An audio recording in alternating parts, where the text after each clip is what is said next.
Namaste everybody.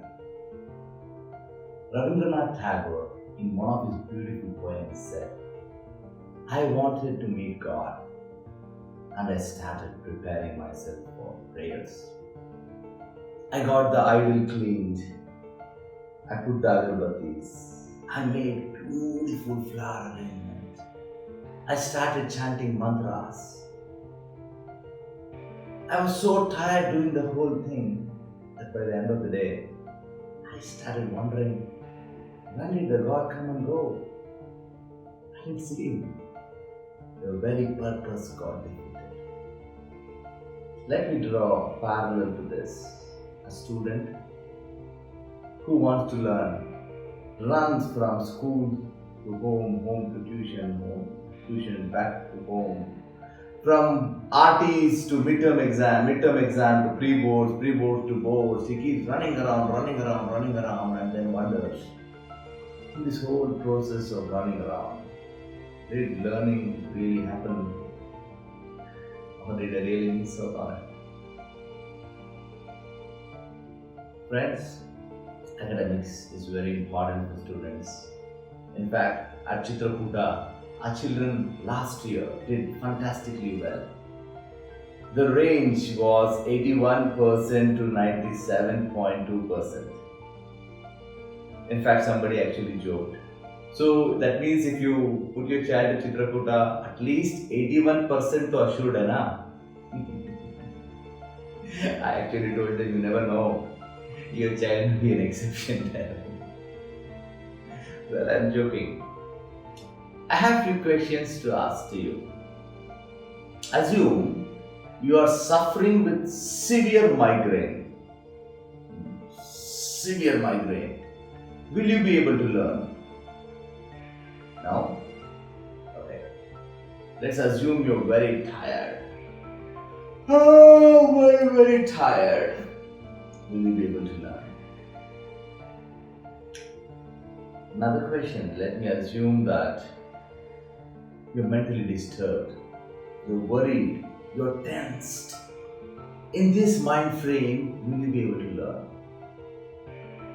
Or you're very hungry, you're extremely hungry, will you be able to learn? So these answers very clearly tell us that to learn,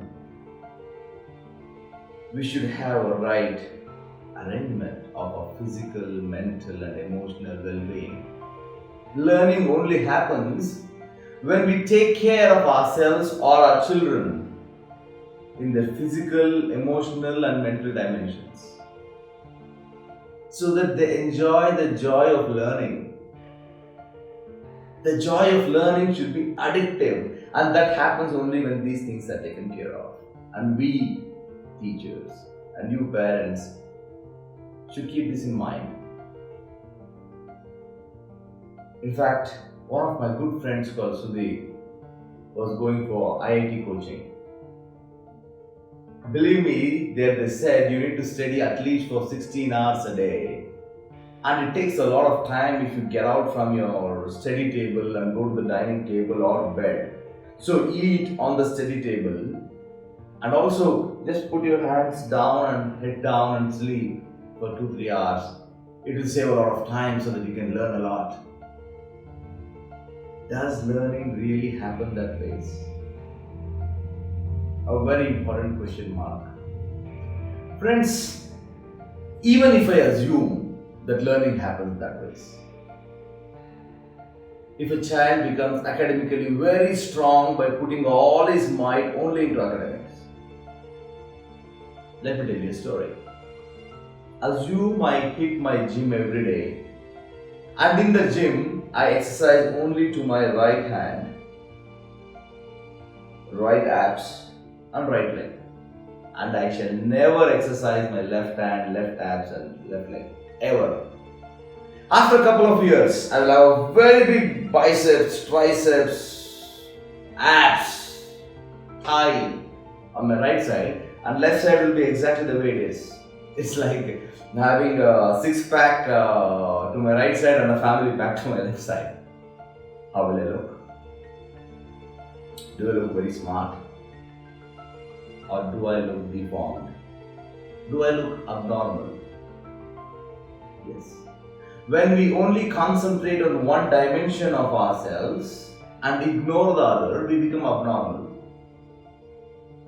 If we only concentrate on developing the academics of the students and forget the emotional dimension of the student, what happened in Telangana a couple of months ago? Board by mistake announced wrong results of the students. Students who were supposed to get 80, 90 got single digit. Many were supposed to get distinction failed. It was a mishap, IT mishap. Alright. What was the result? 23 students committed suicide. The media was telling what a big failure on the part of the state that they announced wrong result, and because of that this mishap happened. But I was sitting in my office thinking, what were the schools doing so many years? What were the parents doing so many years? Did they end up creating children who were only developing one side of their personality and not their emotional dimension? Will life really be fair all the while? Won't it so happen that somebody very, very incapable than you will get a better promotion and move on, and you need to gulp it? Will you commit suicide? Won't the relationship break down? Will you break off because of it and commit suicide? That was not a mishap of IT. It was showing how emotionally incapable students we are producing, we as schools and parents together. And what is the point grooming an academically very skilled person who does not have basic life skills?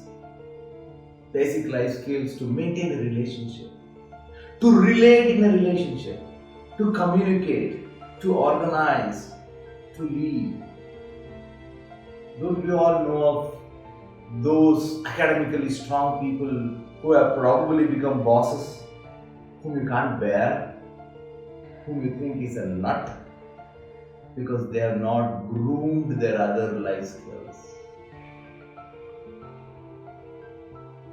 Friends, it's very important that we build a conducive environment so that children feel like learning physically, mentally, emotionally. It's happy children who happily learn.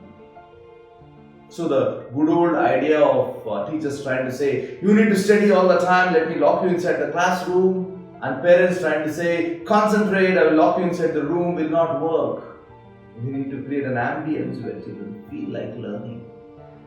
Learning has to be promoted through the ambience around.